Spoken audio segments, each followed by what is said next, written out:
Hola a todos, and welcome back to the channel. I hope you're all well. Just a few random things. I've not done a random thoughts wandering video for a wee while, so I thought it was long overdue, so I hope it's okay. So I might have to put my umbrella up here. My camera that I'm using, it isn't waterproof, and the rain's just coming back on again. In fact, I might just pop it up because I don't want to risk it, because it's too expensive a camera to be ruined by a wee bit of rain. Anyway, bear with me for a second if I get the right button. Right, the brolly's up and the camera's under the brolly. It doesn't make it for a good look, that, does it? But needs must, I suppose. Anyway, so we've had, the first point about the rain is we've had a really, really shitty January. The weather's been, by Spanish standards, atrocious. We've had just rain. It seems like rain all the time, and some really, really windy days and wind overnight. And I think Spain has been, it's been battered with, I think it's four or five storms, just one after the other, hitting right across Spain. I'm trying to get that bloody umbrella pole out, but there's nothing I can do about it. Yeah, so the weather's been terrible. Some parts of Spain just really, really badly be flooding. And, you know, we're lucky this time that we've had the rain, but we haven't had the extreme floods.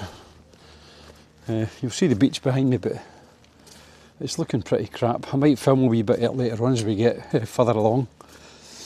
Yeah, so storm after storm. Some parts in further, southern Spain have been really, really badly damaged. There's been boats washed up shore. There's been buildings damaged. Thankfully, not to my knowledge, anybody killed. But if I got that wrong, I apologise.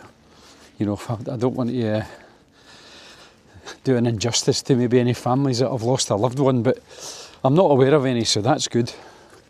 So that was the first thing that I thought. I have to give people back in the UK an update on the weather. So it's been wet, it's been windy, it's been cold, and some nights if you're out in the evening, it just feels like being back in the UK. Well wrapped up with thick puffer jackets and scarves and stuff. So the weather in January has been pretty grim. So hopefully now that we're into February, it'll start to pick up a wee bit. So that was the first thing. Secondly, visas. I mentioned a few videos ago that we were having to apply for our final renewal of our non-lucrative visa. And if you haven't seen that one, I talked about how in the first application that we did at Edinburgh, we got it back in 2 weeks and 1 day. And then when we applied for our renewal at the end of year one, it took just about 3.5 weeks till we got the notice back. So, always looking good. Now, this time when we did the renewal, I had been looking up and I'd read that there was lots and lots of people coming up for their 5-year renewal. So all those lucky people that managed to move to Spain before the Brexit rules all changed, they were all coming up for their 5-year renewal.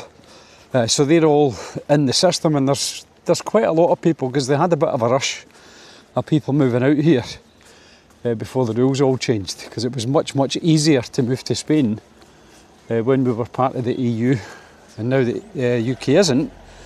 We're subject to the same rules as everybody else in the rest of the world. So that was clogging up the system. I also further read that there are record numbers of people from the UK applying for for the visas to come and live in Spain. So I suppose that tells you something as well. Let me just show you a wee bit of the beach just in between times. Bear with me for a tick. So yeah, so here, you know, the Mar Menor's quite calm. It has been fairly rough, but you'll see, you know, the work that's been done, cutting out the channels to let the rain all run away. And look at that horrible, dull, grey sky. It just looks like I'm out and about on a summer's day in Scotland. So, we quick show you that. Yeah, so anyway, so between the backlog of people swapping their temporary 5-year residence cards to a permanent one, and record numbers of people coming from the UK applying to come and live in Spain, it has created a bit of a backlog in the system. And this is now week 11 since we put our renewals in. So it's just over 11 weeks now that we have been waiting. And the problem I've got is I've seen online in various groups that people have been waiting 16 weeks, 20 weeks, and the whole thing's supposed to be done within 3 months. But it's just not going to happen within 3 months. So we're into week 11. There's a lot of people that are into a much longer period, but the most frustrating and annoying thing is that there's no way you can check on progress. Emails just go unanswered, you can't phone anyone. You're just totally in the dark, totally in limbo about your whole future. And you've just got to sit tight and wait. So if any of you are in that same situation, we feel your pain. We know what it's like to just wait. I think the rain's going back off. It has. Right. So the rain's going back off again, so I can dispense with the brolly. Yeah, anyway, so if you're in the process of renewing your visa, or even applying for your original non-lucrative visas, I suppose of any other type of visa that you have to apply for outside of Spain, then, you know, just, you're in for a bit of a wait. Just sit tight and be calm and have another beer. You'll get there eventually.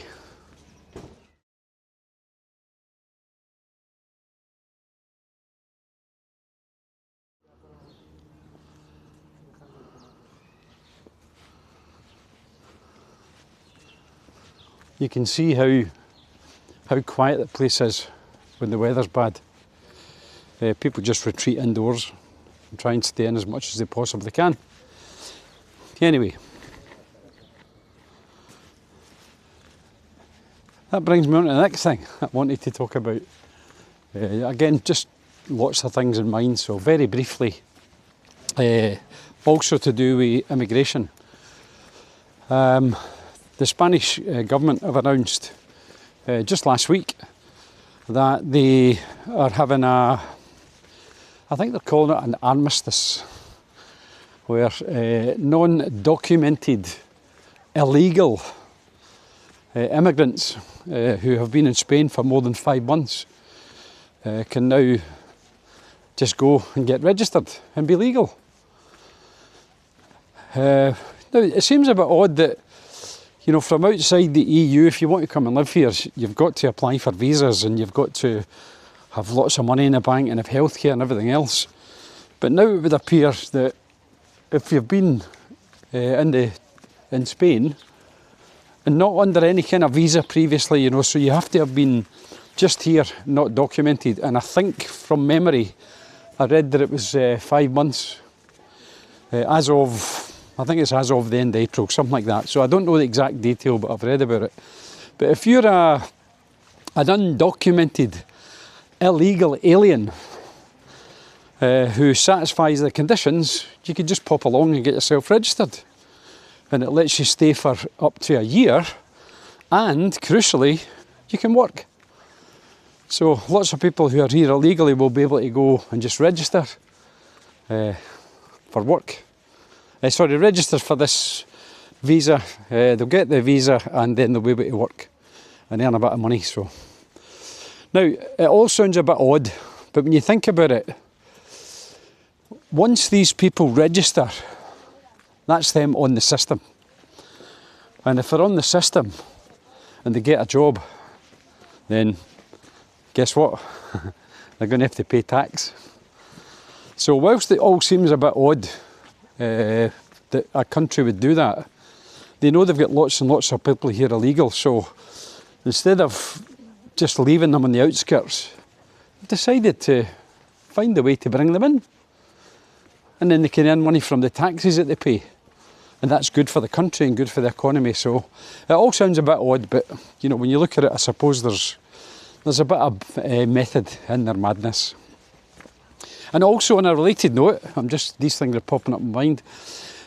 We see that Pedro Sanchez, the Spanish Prime Minister, has also been in the news saying that he would welcome a return to the EU by the UK. So he's saying, yeah, they would welcome with open arms. They would support any move to get the UK to come back into the EU. So it's all interesting stuff. The politics, eh? Yeah. So just I'm walking there, just bumped into a viewer and subscriber, Mark. Sorry I never got a picture, I never got him in the video, the camera was off. But Mark's here on a couple of nights scouting visit, having a look for somewhere to buy. So thanks again for watching, Mark, appreciate it. Yeah, so just a final couple of little things to finish off. The Spanish have been tightening up quite a few of the traffic laws as well over January. It's been a busy old month, January, you know. Lots happening. A couple of things that they've changed. One is, if you're driving here, you need to be aware of a change to the overtaking rules. So they talked about overtaking cyclists to start with, but it really applies to any kind of slow-moving vehicle. So if you're going to be driving in Spain, have a look at the updates, but I'll try and summarise them for you just so you've got a quick awareness of them. So basically, if you're going to overtake a slow-moving vehicle, the new rule is that you are allowed to overtake it, but you have to drop to 20 kilometres an hour below the speed limit of that road. You know, so if the speed limit's 90 and you're overtaking, you're not allowed to go any faster than 70 when you're overtaking, and obviously in a 50 it'll be 30 and so on and so on. They've also said you can now overtake on a solid white line to overtake slow moving vehicles, provided you drop to 20 kilometres an hour less, and you only do it when there's no oncoming traffic. So a couple of little things to be aware of that you might get caught out of. And then I suppose the final thing is, well, look at this, I've got to show you this. This is picture postcard stuff. Sorry to get distracted there, but look at that. Little church, little streets all lit up there. It's fantastic. Looks great, doesn't it? Just grab these little moments in time when you can. Anyway, sorry about that. That's the artistic flair coming out there. So yeah, so final thing is these little electric scooters. There's been a lot of talk of tightening up the rules on them, and there's two important rules have just come in as well in January.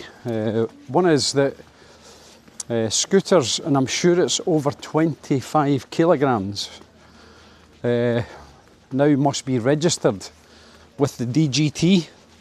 Now DGT is just the same as the DVLA in the UK, and other countries will have their own version. But basically you've got to go and get the scooter registered, and they'll give you a reference number, serial number, sticker, and then what you have to do now is to get public liability insurance to cover you in the event of any accidents. and I'm sure it's any scooters over 25 kilograms. So again, if you've got one of these electric scooters over here and you haven't been over this year and you're going to use it, just be aware of the change to the rules. And if it's over 25 kilos, you're going to have to get it registered with the DGT. Now, I'm sure there's some links somewhere. I might hunt them out and put them down in the description. But always try and keep you up to date of the rules and regulations as they change. So anyway, that's a bit of a mixed bag there, wasn't it? Just some things that I had thought on my mind that I must go out for a wander just along the Menor. Not the prettiest of nights, I've got to say. It's not so cold tonight. It's pretty calm. It's just getting these rain showers as you know, as they come along. So as always, you know what's coming. If you like the video, just give it a wee like and remember to subscribe. Subscription's totally free, it doesn't cost you anything. It just helps the channel grow. You know, if you've got a mind to do it, just share the video on your social platforms. We're getting up to nearly 10,000 subscribers now. Every time I see these numbers, I can't believe it. And over 1.1 million views. Who'd have thought, eh?